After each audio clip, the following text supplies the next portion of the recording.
আসসালামু আলাইকুম। কেমন আছেন সবাই? আশা করছি ভালো আছেন। অনেক ভালো আছি।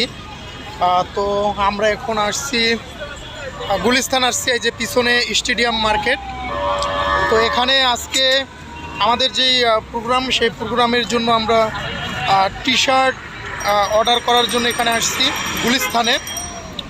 তো সাথে মোবাচ্ছের আছে। মোবাচ্ছের কি অবস্থা? পুরি প্রিন্ট হবে নাকি? কি প্রিন্ট হবে? তো বন্ধুরা, এই যে দোকানে চলে আসছি। এটা হচ্ছে টি শার্টের দোকান দেখতে পাচ্ছেন। টি শার্টটা না হতো, এই যে সাদা টি শার্ট নিতেছি, ঠিক আছে। এই টি শার্টের উপরই প্রিন্ট হবে নাকি? কি প্রিন্ট হবে? 64 জেলা সাকিবিয়ান ফ্রম উইথ প্রবাসী, এই জার্সিতে লেখা হবে। তারপর আরো কিছু লেখা